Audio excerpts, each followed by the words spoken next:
Então, boa tarde a todos. Eu queria fazer uma breve recapitulação daquilo que falamos na aula passada, porque afinal essa é uma segunda parte da aula que a gente começou domingo passado. Essa parte do livro do R.C. Sproul vai tratar basicamente sobre se Deus existe, por que o mal existe. É um questionamento muito pertinente e inclusive muito usado por pessoas que normalmente são contra a religião cristã, né, como uma espécie de argumento ofensivo, né, um ataque diretamente às propostas estabelecidas pela nossa fé. E aquilo que a gente tratou na aula passada foi dizendo que existem muitas propostas para nós reagirmos diante desse questionamento, ou seja, da forma como nós podemos nos responder ou nos defender diante dessa problemática levantada. A gente citou aqui que um filósofo chamado Stuart Mill usou de uma problemática ou um dilema antigo, na verdade, conhecido através de uma fonte da antiguidade, que era de Lactâncio, um dos pais da igreja, atribuindo esse dilema a Epicuro, um filósofo grego. E o dilema basicamente é o seguinte, né? Colocar em dúvida a bondade de Deus e assim pôr diante a sua existência, consequentemente. Colocando que se Deus é todo-poderoso e o mal existe, há duas questões. Ou ele não é bom, ou se ele é bom, talvez ele não seja todo-poderoso, porque afinal o mal continua existindo. Então a gente falou um pouco sobre isso. Dentro dessa problemática, as respostas e as propostas para defender a fé diante dela surgem num campo chamado teodiceia, que é caracterizado pela união de duas palavras que são gregas, né? Uma é theos e outra é dikos, ou seja, uma significa Deus, theos, e dikos, justiça. Esse conceito ele nasce para tentar de alguma forma justificar a existência de Deus frente à existência do mal. Ou seja, como que essas duas coisas podem existir e como que elas podem de alguma forma coexistir.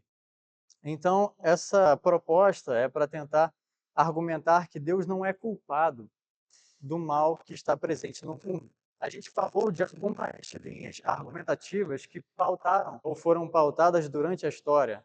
A primeira, dizendo que o mal é, na verdade, alguma coisa boa por detrás.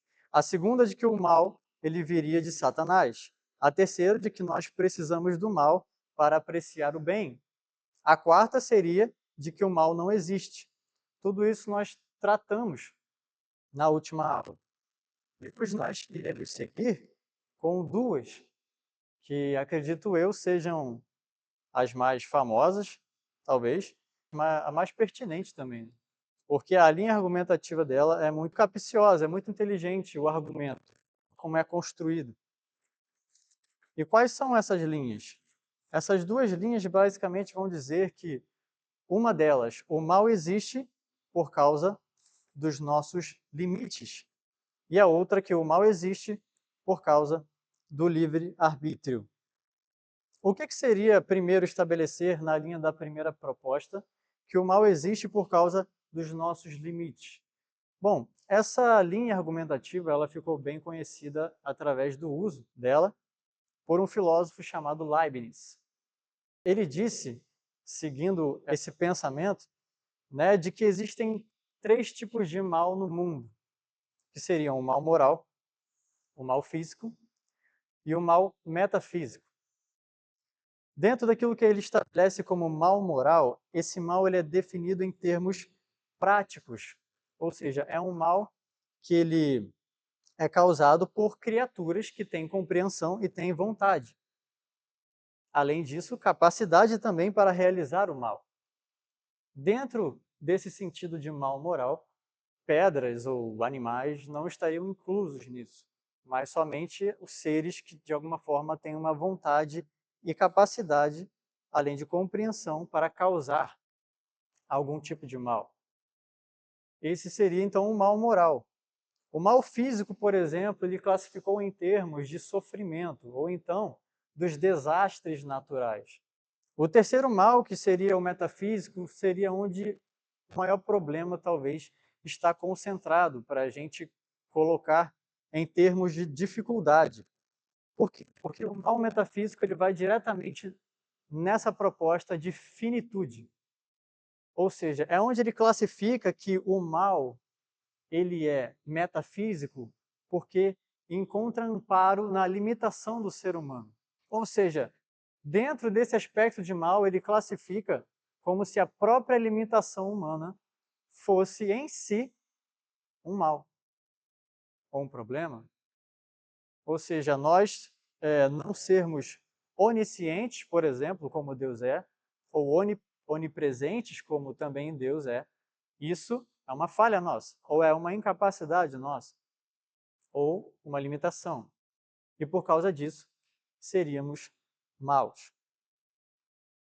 E essa terceira categoria, como eu disse, ela carrega, então, esse coração do pensamento do Leibniz a respeito da teodiceia. Ou seja, qualquer coisa menos que metafisicamente perfeita, que é aquilo que assumimos a Deus, seria mal.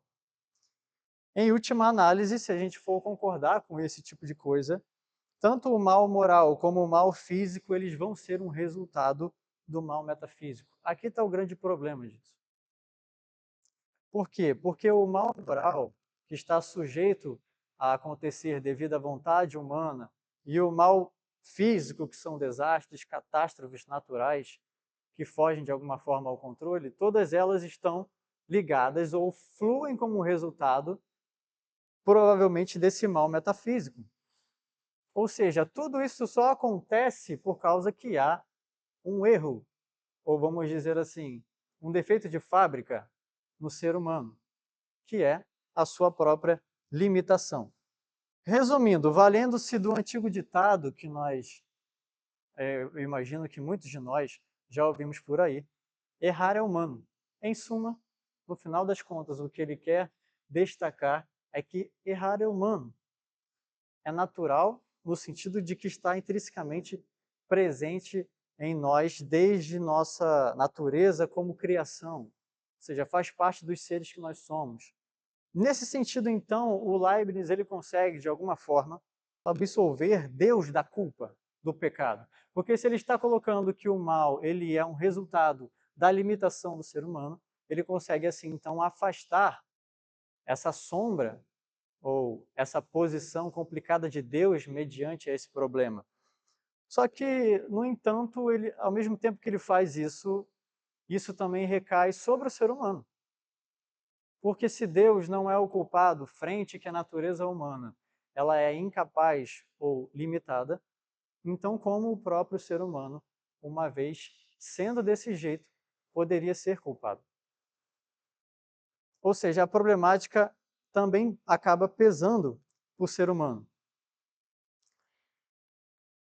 Nesse sentido, é importante nós destacarmos algumas coisas para prosseguirmos. Deus, então, ao fazer o ser humano, dentro dessa concepção de Leibniz, teria feito tudo o que ele pôde. Ou seja, porque a grande dificuldade aqui, como um ser infinito, onipotente, onipresente, poderia criar alguma coisa diferente disso. Porque dentro daquilo que se entende por causa necessária, uma coisa boa precisa gerar uma coisa boa, e uma coisa ruim. Assim como a gente costuma ouvir muito esse tipo de argumento em relação à vida. Vida tem que gerar vida. Não é possível que a vida venha de uma não vida.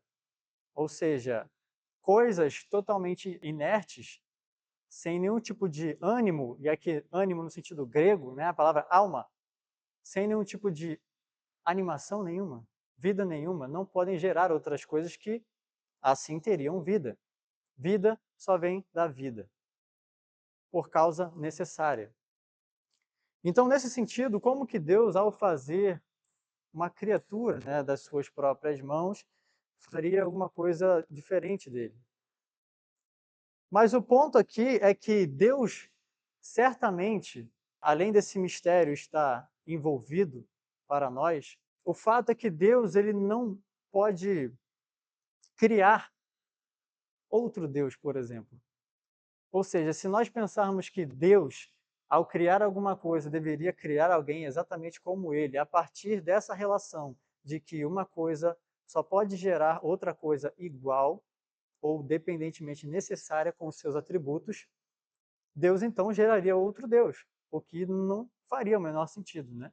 E o que seria até, podemos classificar como impossível. Deus não pode gerar outro Deus. E nesse sentido, Deus não pode criar qualquer coisa. Não pode criar qualquer coisa. Isso vai de frente ao sentido ou o significado da palavra onipotente. O que significa Deus ser onipotente? Quer dizer que ele pode criar qualquer coisa. Qualquer coisa, se pensarmos nisso que acabei de falar, então obviamente não. Classificar Deus como onipotente é basicamente dizer que ele tem todo o poder sobre a sua criação e tudo aquilo que ele tem controle. Ou seja, Deus não pode criar outro Deus, Deus não pode criar um triângulo redondo, por exemplo, Deus não pode criar um círculo quadrado. São coisas que são impossíveis. E aqui nós pensamos nisso porque isso está contra a nossa lógica. Só que o fato é que a lógica ela foi disputada num período da história se ela de fato ela dependia de nós. E o fato é que se chegou à conclusão de que a lógica é a par de nós. Não é porque nós pensamos que 2 mais 2 é 4 que é 4. Mas 2 mais 2 é 4, independente se nós pensamos nisso ou não. As leis da lógica elas não se alteram de acordo com aquilo que pensamos ou não. Então o ponto é que Deus ele não pode criar qualquer coisa. E a lógica ela é simplesmente uma percepção de quem Deus é. Na verdade, as leis estabelecidas no nosso universo são do jeito que são, porque são não apenas governadas por quem são, mas porque são totalmente revelação de quem Deus é, da ordem que existe em Deus. Então, nesse sentido de onipotência, e trazendo novamente para a linha argumentativa de Leibniz, que pode, como eu disse, ser uma linha argumentativa muito clara e inteligente, tem os seus pontos que são interessantes, e logicamente se coloca numa estrutura válida de pensamento, o problema é que ela traz muitas dificuldades para nós.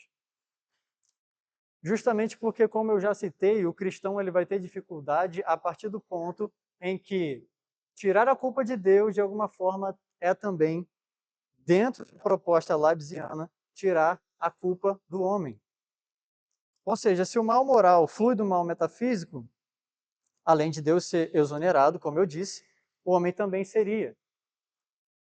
E dentro dessa possibilidade também surge a não garantia, por exemplo, da extinção do mal, o que também coloca problemas na teologia cristã. Estamos nessa terra de passagem. A eternidade nos espera. E nós cremos, através das Escrituras, que na eternidade todo mal será expurgado de uma vez por todas. Mas tendo em vista que na eternidade ainda permaneceremos criaturas desse mesmo Deus, então a proposta leibniziana acaba gerando dificuldades para nós. Porque é como dizer que não haveria garantias de Deus extinguir, em definitivo, o mal existente, uma vez que continuaremos sendo criaturas. Não seremos Deus na eternidade, seremos criaturas glorificadas, mas ainda criaturas. Ou seja, frente a Deus, limitados. Então o mal não poderia, nesse sentido, vir da limitação humana.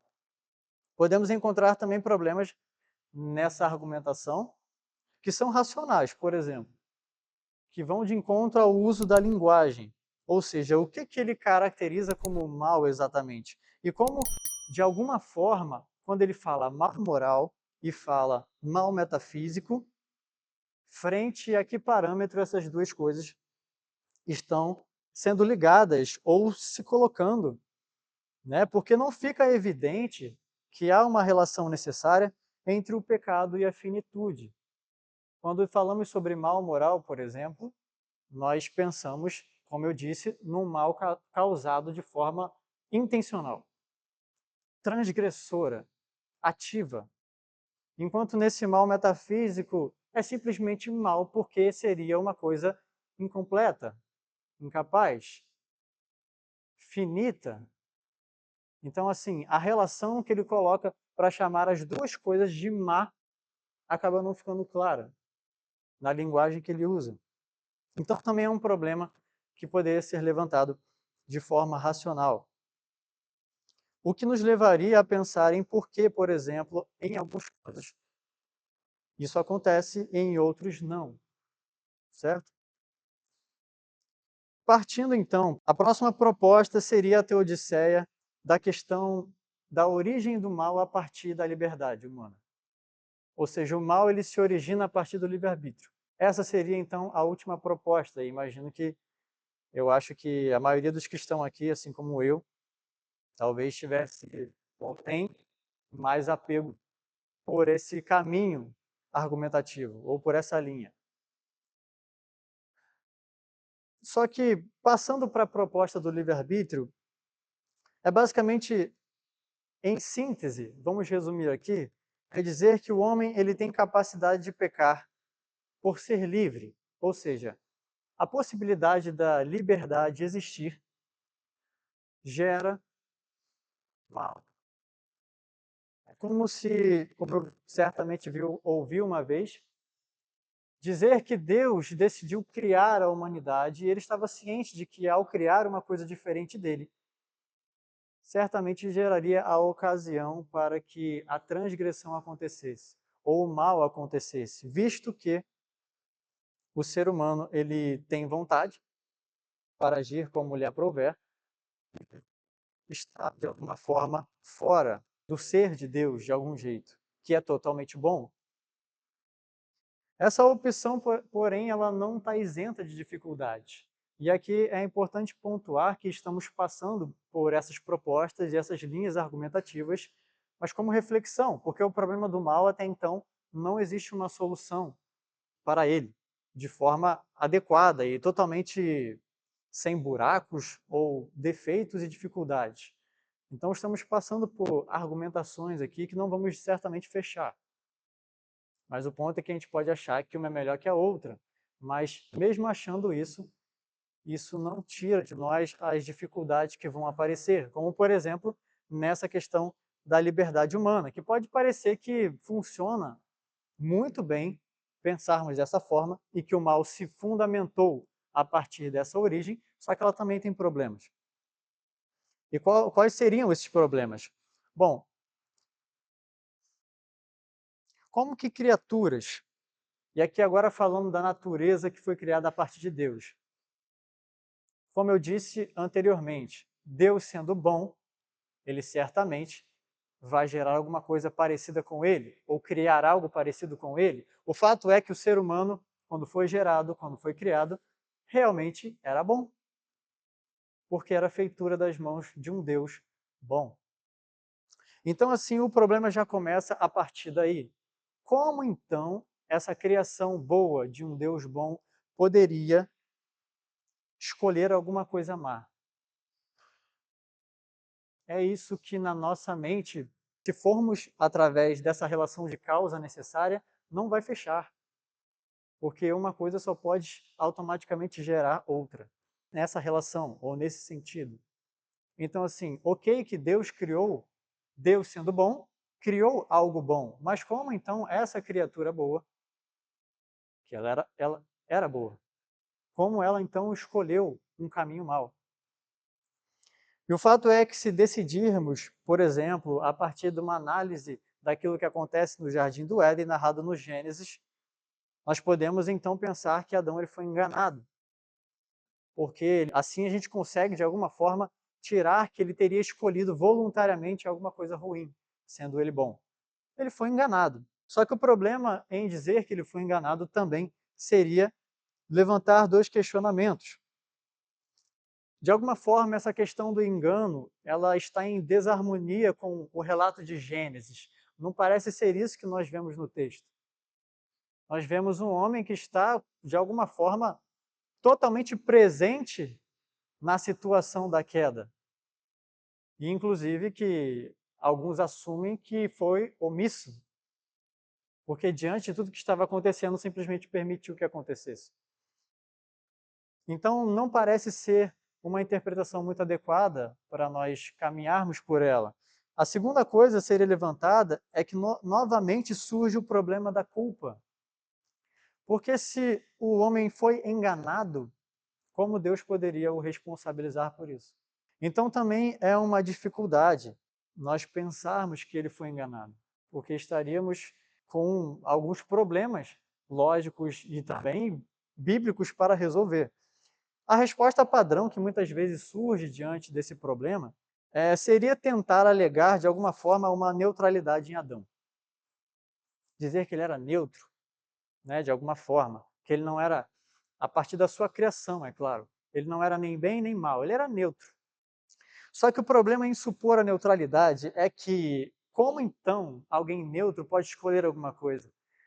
Esse é um ponto que se coloca, inclusive hoje em dia, e que eu acho fundamental para nós pensarmos não somente as nossas escolhas e os lugares ou as coisas que conhecemos e compartilhamos, mas também para vermos como o ser humano, de forma geral, ele age. Porque por mais que se afira alguma espécie de neutralidade, por exemplo, que se ouve tanto em nosso mundo contemporâneo, a realidade é que ninguém é neutro. Essa é a realidade. Ninguém é neutro. E se fôssemos neutros, nós não escolheríamos. É isso que o R.C. Sproul tenta propor aqui. Como poderíamos escolher, então, alguma coisa se nós somos neutros? Neutro é aquela famosa pessoa que diz assim, tanto faz. Em resumo, em suma, é essa pessoa. Tanto faz. E se tanto faz, de fato, tanto faz. Não tem diferença. O fato é que nós só escolhemos porque nós, de alguma forma, tomamos uma direção ou uma posição, ou seja, deixamos a situação neutra. E aqui se coloca esse problema, né? Sem desejo, sem inclinação, como que a vontade que nós temos escolheria alguma coisa, ou no caso de Adão.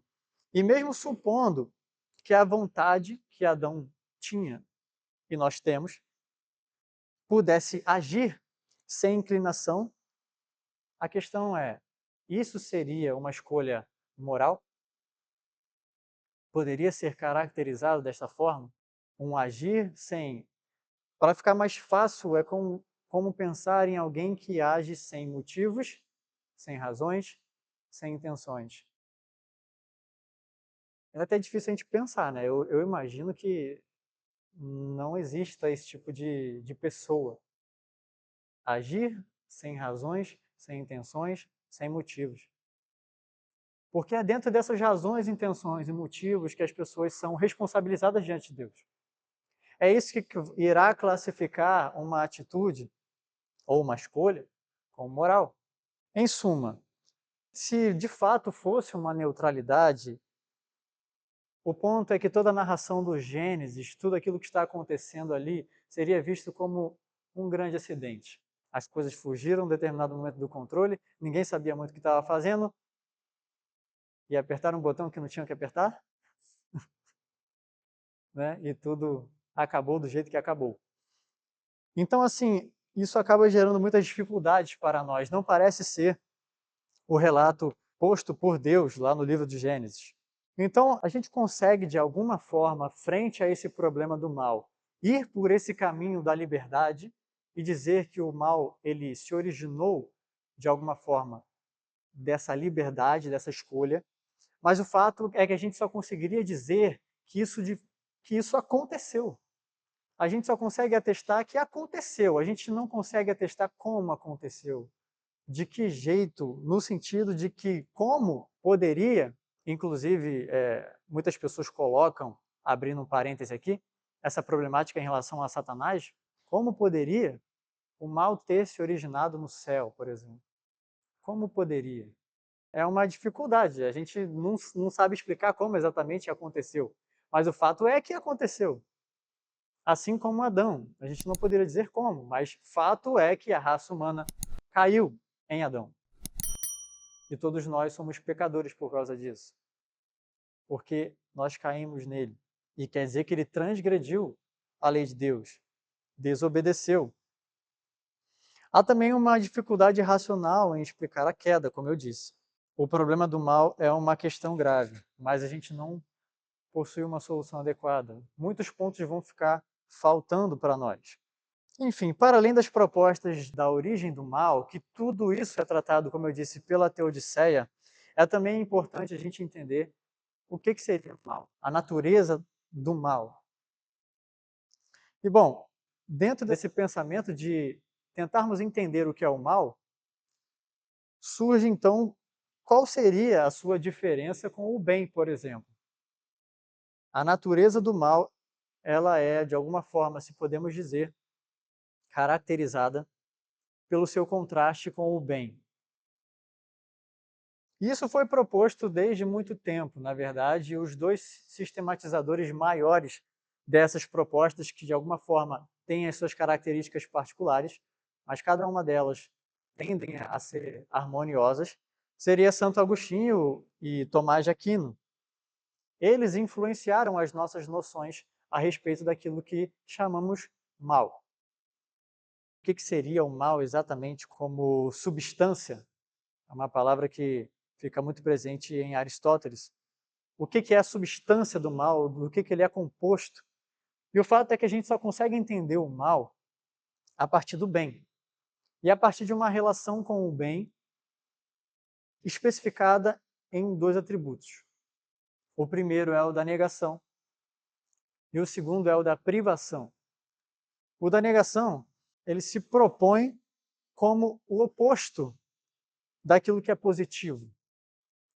Ou seja, a negação para o entendimento daquilo que seria o mal seria ser o oposto daquilo que positivamente é o bem.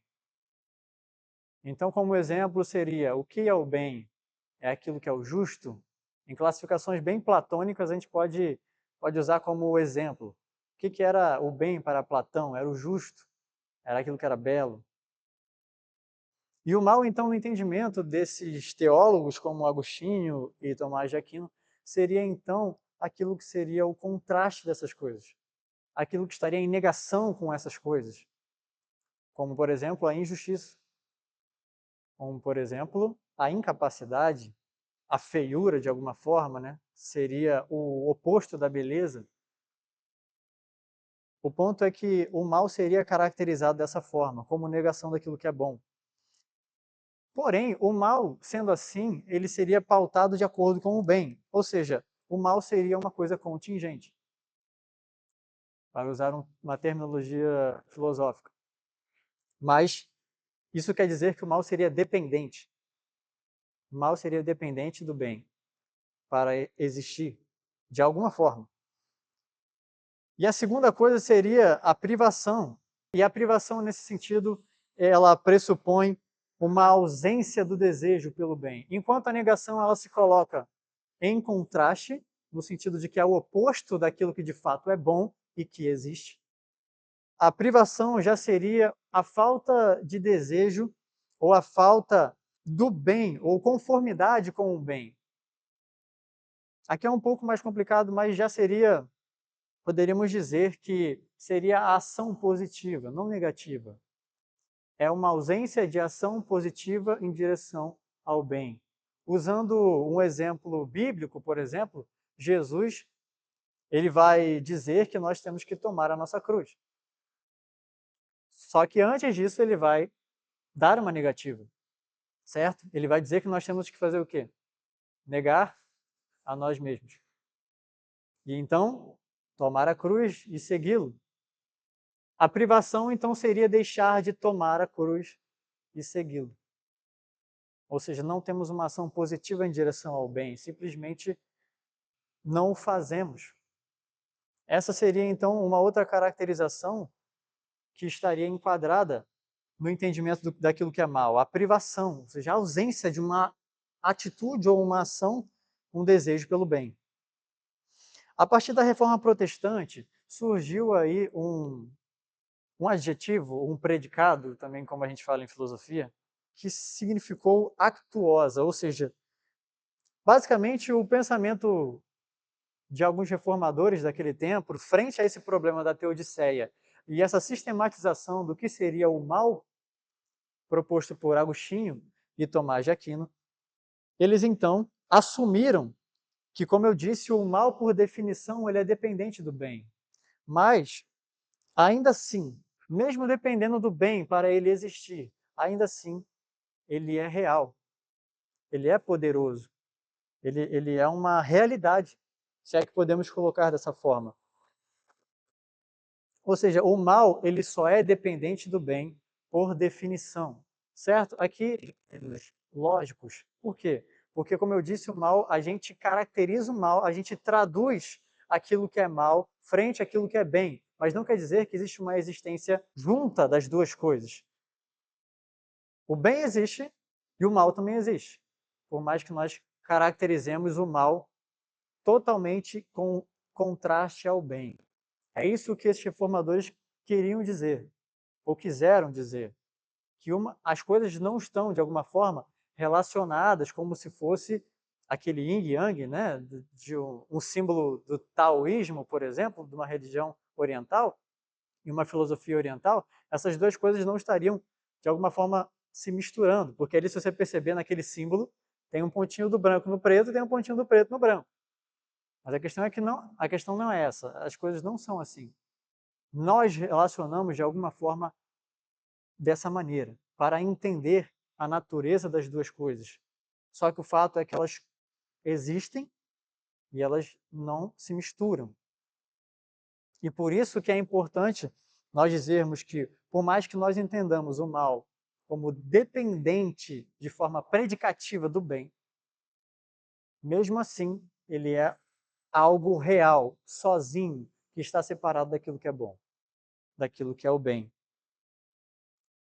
Bom, tendo falado isso tudo, de alguma forma, essa classificação sobre o que é a natureza do mal pode nos ajudar frente àquele problema colocado pelo John Stuart Mill, né, do paradoxo em relação a Deus, Deus sendo bom, sendo todo-poderoso, e se ele é todo-poderoso, porque ele não acaba com o bem, e se ele é bondoso e não acaba com o bem, então talvez ele não seja bondoso. O problema é o que é um paradoxo. E o interessante aqui é ressaltar que esse paradoxo na antiguidade não foi proposto para negar a existência de Deus, mas de alguma forma dentre a cultura grega simplesmente para dizer que Deus não se importava com os seres humanos. Era só isso. Mas na modernidade as coisas mudaram um pouco de direcionamento. A existência de Deus passou a ser contestada. E o ponto é que essas classificações daquilo que é o bem, elas poderiam nos ajudar frente a esse paradoxo? Bom, acaba que é difícil. Não ajuda muito classificar o bem nesses termos. No entanto, o que ajuda é nós sustentarmos que existe um bem real e verdadeiro. Então aqui nós estamos em uma situação, como cristãos, mais confortáveis do que um incrédulo ou um ateu propriamente posicionado. Por quê? Porque nós não conseguimos explicar de forma exata e certinha, sem dificuldades, a existência do mal. A gente não consegue. Mas a gente consegue explicar a existência do bem. E nesse sentido, a existência do bem, o bem existir por si mesmo, frente àquilo que eu disse, a gente caracteriza o mal como o oposto do bem. Então, se nós percebemos mal no mundo, isso é uma evidência indireta de que o bem existe. E se o bem e o mal existem, Deus existe. Por quê? Porque essas coisas não são arbitrárias. Bem e mal não são coisas arbitrárias. Por mais que talvez pessoas ou segmentos possam colocar, negá-los de alguma forma seria aderir a um completo niilismo. Ou seja, tudo que fazemos, da forma como vivemos e até inclusive os nossos raciocínios valorativos seriam preferências pessoais. E no mais otimista seriam causas da natureza, que estão dentro de um ciclo natural que está girando sem ninguém entender a finalidade de nada. O fato é que essas coisas, a existência do mal, essas argumentações, essas propostas de Santo Agostinho e Tomás de Aquino, elas apontam para uma evidência, que é a existência do bem. E disso é difícil fugir. É difícil fugir. E por causa disso, a força do mistério do mal para nós cristãos, ela não é suficiente para exigir de nós que nós eliminemos a evidência positiva em relação a Deus. Ou seja, enquanto argumentar que o mal existe seria classificar que Deus talvez não exista, ao mesmo tempo a gente poderia falar que, bom, mas o bem existe, e o bem é uma linha positiva para afirmarmos que o próprio Deus também existe. Ou seja, não conseguimos dizer como essas duas coisas estão aqui do jeito que estão e explicá-las exatamente. Mas o fato é que o mal existe, ok? Mas o bem também existe. Esse bem só pode ser evidência de um Criador, só pode ser evidência de uma mente.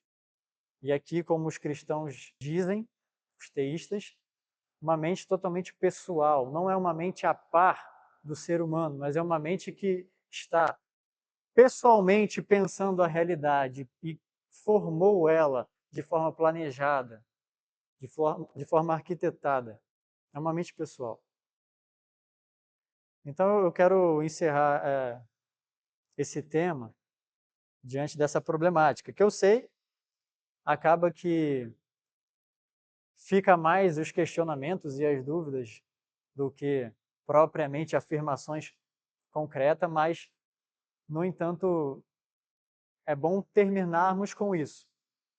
A afirmação de que o Deus real, de que a existência de Deus é uma existência evidenciada por diversos fatores, seja cosmológicos, filosóficos, teológicos e por aí vai. O fato é que, diante dessas coisas, nós não podemos fechar os olhos.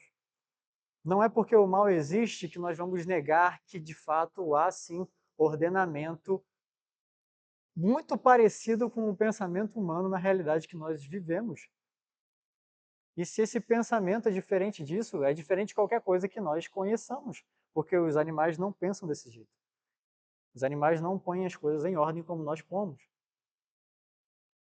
Então, assim, a mente humana é totalmente diferente dos animais. E Deus, então, seria uma mente que superaria a nossa. Mas não poderia ser abaixo disso, né? Obviamente. Então, o fato é que temos evidências muito concretas de forma positiva para afirmar a existência de Deus, ao passo que nós temos que conviver com o problema do mal, que aparentemente parece negar a sua existência. Mas essa é a questão do paradoxo. O paradoxo, por definição, e aqui eu concluo, significa aparente contradição. Lembrem sempre disso.